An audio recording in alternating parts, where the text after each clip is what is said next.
दोस्तों एक बात तो माननी पड़ेगी, रेपो रेट्स कम होने का जो सबसे बड़ा असर है वो बैंकिंग फील्ड की ब्याज दरों के ऊपर ही हुआ है। सो आज हम बात करेंगे इंडियन बैंक या हम कह लें इलाहाबाद बैंक के बारे में कि अगर आप इस बैंक में इन्वेस्टमेंट करने की सोच रहे हैं एज ए फिक्स डिपॉजिट, तो आपको जो नए रेट ऑफ इंटरेस्ट दिसंबर महीने में मिलेंगे वो क्या होंगे और उनमें से सबसे बेहतर प्लान जो होगा वो कौन सा होगा इन्वेस्टमेंट के लिए। सो टॉपिक आपको पता चल चुका है, तो चलिए जल्दी से करते हैं वीडियो को शुरू। हाँ जी, तो फ्रेंड्स कैसे हैं आप? मैं हूं आपका होस्ट और दोस्त गगनदीप, आपके अपने फेवरेट चैनल जीडी टेकी से। सो दोस्तों टॉपिक आपको पता चल चुका है, तो चलिए बिना किसी देरी के शुरू करते हैं हमारा वीडियो। तो देखिए दोस्तों, सबसे पहले आप देख पाएंगे मैंने इंडियन बैंक या हम कह लें इलाहाबाद बैंक की जो ऑफिशियल वेबसाइट है उसे ओपन किया हुआ है। दोस्तों मैं आपको बता दूं, दिसंबर महीने में एक बार फिर से रेपो रेट्स को कम किया गया है आरबीआई की ओर से। सो इसका जो इम्पैक्ट है बैंकिंग फील्ड के ऊपर डेफिनेटली होगा। तो मैं सीधा ही रेट ऑफ इंटरेस्ट के टेबल के ऊपर पहले चलता हूं तो आप देख पाएंगे। तो देखिए दोस्तों, आप देख सकते हैं मैंने डिपॉजिट रेट्स का जो वेब पेज है ऑफिशियल वेबसाइट से ओपन किया है। सो नीचे आने के बाद अगर मैं बात करूं, देखिए लेस देन 3 करोड़ के लिए तो आप साफ साफ देख पाएंगे जो ब्याज दरें अपडेट की गई हैं वो 1/11/2025 को की गई हैं। यानी 1 नवंबर से ब्याज दरों में बदलाव किया गया है, लेकिन और भी ब्याज दरों में कटौती हो सकती है क्योंकि आरबीआई ने फैसला लिया है एक बार फिर से रेपो रेट्स को कम करने का। तो आप अपनी स्क्रीन के ऊपर देख पाएंगे, अगर मैं बात करूं शॉर्ट टर्म की फिक्स डिपॉजिट 7 से 14 दिन के लिए, 15 से 29 दिन के लिए, तो आपको जो रेट ऑफ इंटरेस्ट मिलेंगे जर्नल पे सबसे पहले हम चेकआउट करेंगे 2.80% मिलेंगे। अगर दोस्तों मैं बात करूं 90 दिनों के लिए, कम से कम 3 महीने के लिए, तो देखिए 3.25% रेट ऑफ इंटरेस्ट आपको मिल जाएंगे। इसके अलावा आगे बढ़ते हुए अगर हम बात करें कम से कम 180 दिनों के लिए, लगभग 6 महीने के लिए, तो आपको जो रेट ऑफ इंटरेस्ट मिलेंगे जर्नल पे वो कितने हैं जी? 3.85%।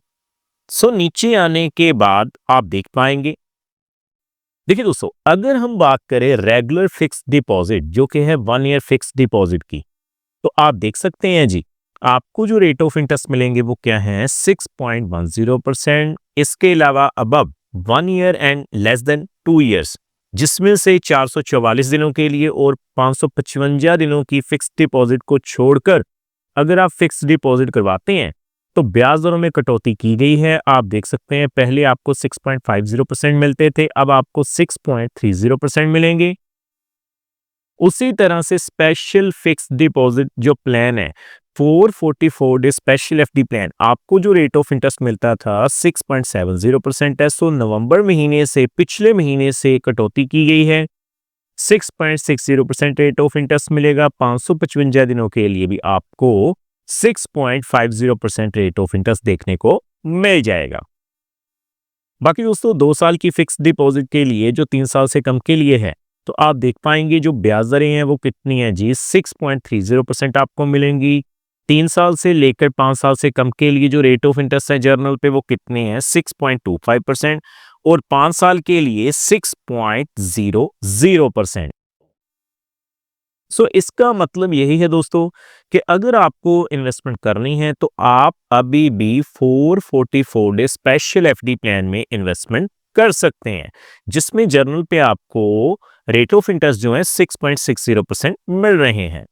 बाकी दोस्तों अगर हम बात करें नीचे आने के बाद, तो आप देख पाएंगे जो रेट ऑफ इंटरेस्ट है वो दिखाए गए हैं 444 डे स्पेशल एफडी प्लान के लिए। अगर आप जर्नल पे इन्वेस्टमेंट करते हैं तो आपको 6.60% रेट ऑफ इंटरेस्ट मिलेगा। सीनियर सिटीजन्स पे आपको 7.10% रेट ऑफ इंटरेस्ट मिल जाएगा। सुपर सीनियर सिटीजन्स पे 7.35% रेट ऑफ इंटरेस्ट मिल जाएगा। यानी कि आपने जितने भी रेट ऑफ इंटरेस्ट ऊपर चेकआउट किए उसमें से अगर आप एज ए सीनियर सिटीजन किसी और प्लान में भी इन्वेस्टमेंट करना चाहते हैं तो 0.50% एक्स्ट्रा रेट ऑफ इंटरेस्ट मिलेगा। सुपर सीनियर सिटीजन्स पे 0.75% एक्स्ट्रा रेट ऑफ इंटरेस्ट मिल जाएगा as compare to general category. तो देखिए दोस्तों, अब आपने रेट ऑफ इंटरेस्ट तो जान लिए, तो मैं सीधा कैलकुलेटर पे चलता हूं। तो आप देख सकते हैं देखिए दोस्तों, आप देख सकते हैं मैंने डेज फिक्स डिपॉजिट कैलकुलेटर को ओपन किया हुआ है। सबसे पहले हम शुरुआत करेंगे 1 लाख रुपए से। लेकिन कैलकुलेशन करने से पहले मैं आपको बता दूं, ये जो वीडियो रहेगी वो केवल एजुकेशन पर्पस के लिए रहेगी। ये किसी भी तरह का रिकमेंडेशन बिल्कुल नहीं है।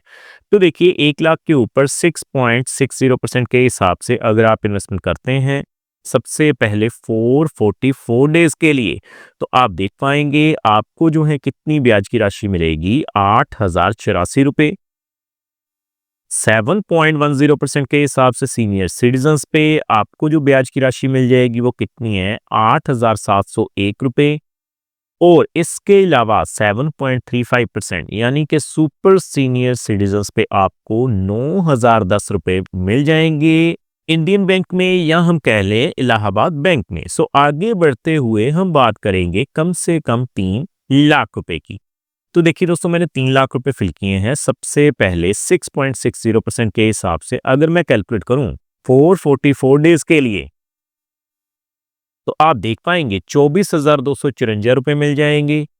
सीनियर सिटीजन्स पे 7.10% के हिसाब से 444 डेज के लिए 26,105 रुपए मिल जाएंगे। और 7.35% के हिसाब से सुपर सीनियर सिटीजन्स पे आपको जो है 27,031 रुपए हैं, वो जो ब्याज के रूप में मिल जाएंगे।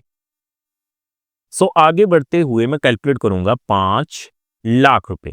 तो देखिए दोस्तों, मैंने 5 लाख रुपए फिल किए हैं। सबसे पहले 6.60% के हिसाब से 444 डेज के लिए आप देख पाएंगे आपको 40,424 रुपए जो हैं वो ब्याज के रूप में मिल जाएंगे। दोस्तों, अब आप सोच रहे होंगे कि ये जो ब्याज की राशि है वो 40,000 रुपए से ज्यादा हो चुकी है, तो आपको टीडीएस देना पड़ेगा। तो मैं आपको बता दूं, अगर ब्याज की राशि 40,000 रुपए से ज्यादा होती है एक फाइनेंशियल ईयर में, यानी 365 दिनों के अंदर, तो आपको 10% टीडीएस देना पड़ेगा। सीनियर सिटीजन्स पे ये जो लिमिट है वो 1 लाख रुपए की गई है, लेकिन ये जो ब्याज की राशि है वो 444 दिनों के लिए है। सो सीनियर सिटीजन्स पे 7.10% के हिसाब से अगर मैं कैलकुलेट करूं तो 43,509 रुपए मिल जाएंगे। और 7.35% के हिसाब से अगर हम कैलकुलेट करें तो आप देख सकते हैं 45,053 रुपए आपको ब्याज के रूप में मिल जाएंगे। सो आगे हम बात करते हैं 8 लाख रुपए की। तो देखिए, 8 लाख के ऊपर आप देख सकते हैं 6.60% के हिसाब से आपको जो है 64,679 रुपए मिल जाएंगे। अगर मैं बात करूं 7.10% के हिसाब से सीनियर सिटीजन्स पे 69,615 रुपए मिल जाएंगे। और 7.35% के हिसाब से आपको 72,084 रुपए मिल जाएंगे। सो फाइनली हम बात करेंगे 10 लाख रुपए की।